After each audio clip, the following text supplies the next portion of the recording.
The Scarlet Letter. 14. Hester and the Physician. Hester bade little Pearl run down to the margin of the water and play with the shells and tangled seaweed until she should have talked a while with yonder gatherer of herbs.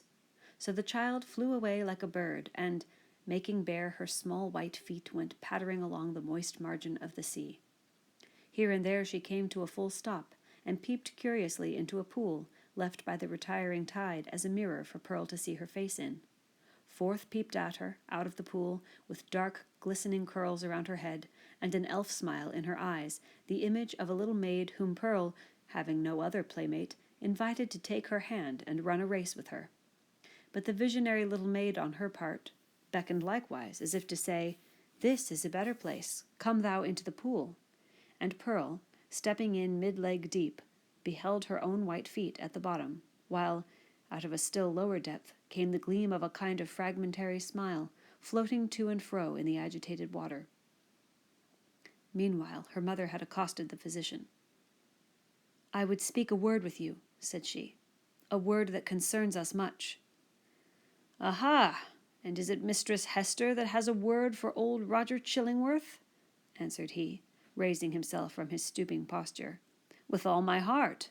Why, mistress, I hear good tidings of you on all hands. No longer ago than yestereve, a magistrate, a wise and godly man, was discoursing of your affairs, Mistress Hester, and whispered me that there had been question concerning you in the council. It was debated whether or no, with safety to the commonweal, yonder scarlet letter might be taken off your bosom.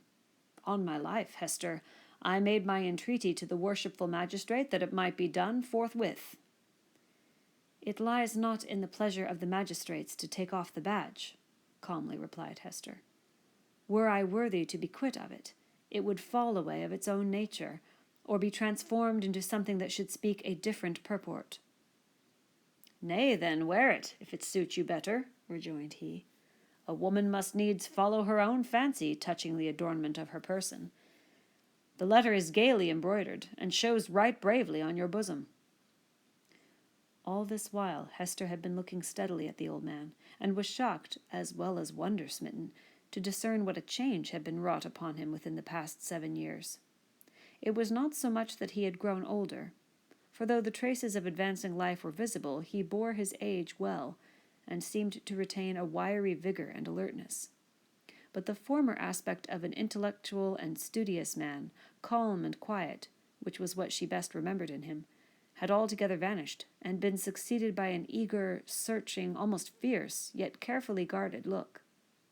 It seemed to be his wish and purpose to mask this expression with a smile, but the latter played him false, and flickered over his visage so derisively that the spectator could see his blackness all the better for it. Ever and anon, too, there came a glare of red light out of his eyes, as if the old man's soul were on fire, and kept on smouldering duskily within his breast, until by some casual puff of passion it was blown into a momentary flame. This he repressed as speedily as possible, and strove to look as if nothing of the kind had happened. In a word, old Roger Chillingworth was a striking evidence of man's faculty of transforming himself into a devil, if he will only, for a reasonable space of time, undertake a devil's office.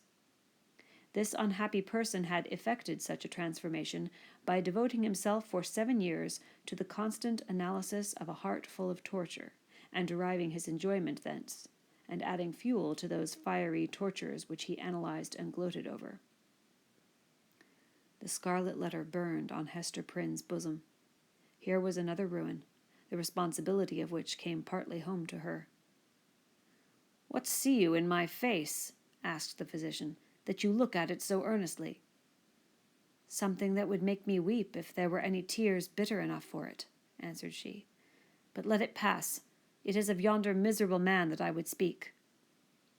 "And what of him?" cried Roger Chillingworth, eagerly, as if he loved the topic, and were glad of an opportunity to discuss it with the only person of whom he could make a confidant. "Not to hide the truth, Mistress Hester, my thoughts happen just now to be busy with the gentleman. So speak freely, and I will make answer." "When we last spake together," said Hester, "now 7 years ago, It was your pleasure to extort a promise of secrecy as touching the former relation betwixt yourself and me. As the life and good fame of yonder man were in your hands, there seemed no choice to me, save to be silent in accordance with your behest. Yet it was not without heavy misgivings that I thus bound myself, for, having cast off all duty towards other human beings, there remained a duty towards him, and something whispered me that I was betraying it in pledging myself to keep your counsel. Since that day, no man is so near to him as you. You tread behind his every footstep. You are beside him, sleeping and waking. You search his thoughts. You burrow and rankle in his heart. Your clutch is on his life, and you cause him to die daily a living death, and still he knows you not. In permitting this, I have surely acted a false part by the only man to whom the power was left me to be true. What choice had you? Asked Roger Chillingworth.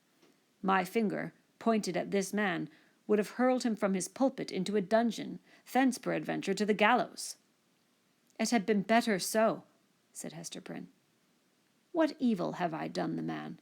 Asked Roger Chillingworth again. I tell thee, Hester Prynne, the richest fee that ever physician earned from monarch could not have bought such care as I have wasted on this miserable priest.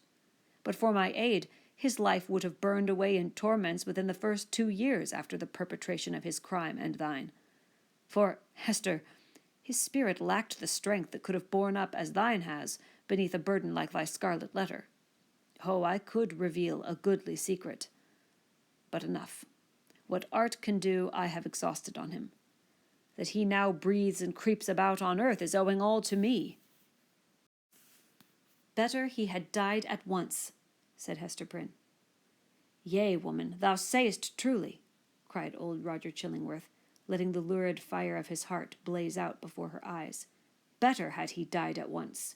Never did mortal suffer what this man has suffered, and all in the sight of his worst enemy. He has been conscious of me. He has felt an influence dwelling always upon him like a curse. He knew by some spiritual sense, for the Creator never made another being so sensitive as this. He knew that no friendly hand was pulling at his heartstrings, and that an eye was looking curiously into him, which sought only evil and found it. But he knew not that the eye and hand were mine. With the superstition common to his brotherhood, he fancied himself given over to a fiend, to be tortured with frightful dreams and desperate thoughts, the sting of remorse and despair of pardon, as a foretaste of what awaits him beyond the grave. But it was the constant shadow of my presence, the closest propinquity of the man whom he had most vilely wronged, and who had grown to exist only by this perpetual poison of the direst revenge. Yea, indeed, he did not err. There was a fiend at his elbow. A mortal man, with once a human heart, has become a fiend for his especial torment. The unfortunate physician, while uttering these words, lifted his hands with a look of horror, as if he had beheld some frightful shape which he could not recognize, usurping the place of his own image in a glass. It was one of those moments, which sometimes occur only at the interval of years, when a man's moral aspect is faithfully revealed to his mind's eye. Not improbably he had never before viewed himself as he did now. "Hast thou not tortured him enough?" said Hester, noticing the old man's look. "Has he not paid thee all?" No, he has but increased the debt," answered the physician, and as he proceeded, his manner lost its fiercer characteristics and subsided into gloom. "Dost thou remember me, Hester, as I was 9 years agone? Even then I was in the autumn of my days, nor was it the early autumn. But all my life had been made up of earnest, studious, thoughtful, quiet years, bestowed faithfully for the increase of mine own knowledge, and faithfully, too, though this latter object was but casual to the other, faithfully for the advancement of human welfare. No life had been more peaceful and innocent than mine, few lives so rich with benefits conferred. Dost thou remember me? Was I not, though you might deem me cold, nevertheless a man thoughtful for others, craving little for himself, kind, true, just, and of constant, if not warm, affections? Was I not all this?" "All this and more," said Hester. And what am I now? Demanded he, looking into her face, and permitting the whole evil within him to be written on his features. I have already told thee what I am, a fiend. Who made me so? It was myself, cried Hester, shuddering. It was I, not less than he. Why hast thou not avenged thyself on me? I have left thee to the Scarlet Letter, replied Roger Chillingworth. If that has not avenged me, I can do no more. He laid his finger on it with a smile. It has avenged thee, answered Hester Prynne. I judged no less, said the physician. And now what wouldst thou with me touching this man?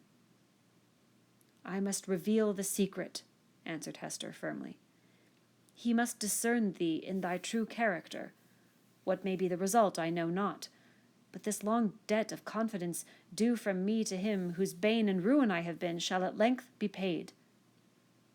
So far as concerns the overthrow or preservation of his fair fame and his earthly state, and perchance his life, he is in my hands.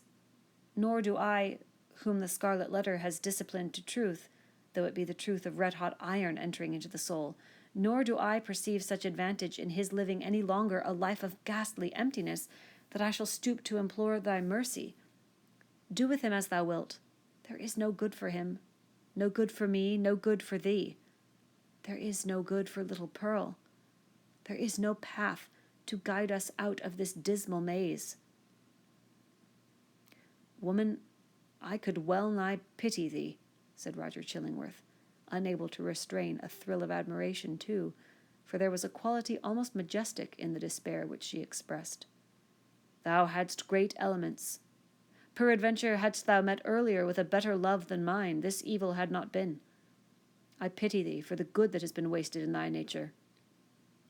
And I thee, answered Hester Prynne, for the hatred that has transformed a wise and just man to a fiend. Wilt thou yet purge it out of thee and be once more human? If not for his sake, then doubly for thine own. Forgive, and leave his further retribution to the power that claims it. I said but now that there could be no good event for him, or thee, or me, who are here wandering together in this gloomy maze of evil, and stumbling at every step over the guilt wherewith we have strewn our path. It is not so. There might be good for thee, and thee alone, since thou hast been deeply wronged, and hast it at thy will to pardon. Wilt thou give up that only privilege? Wilt thou reject that priceless benefit? Peace, Hester, peace, replied the old man with gloomy sternness. It is not granted me to pardon. I have no such power as thou tellest me of. My old faith, long forgotten, comes back to me, and explains all that we do and all we suffer. By thy first step awry, thou didst plant the germ of evil, but since that moment it has all been a dark necessity. Ye that have wronged me are not sinful, save in a kind of typical illusion. Neither am I fiend-like, who have snatched a fiend's office from his hands. It is our fate. Let the black flower blossom as it may. Now go thy ways, and deal as thou wilt with yonder man. He waved his hand, and betook himself again to his employment of gathering herbs.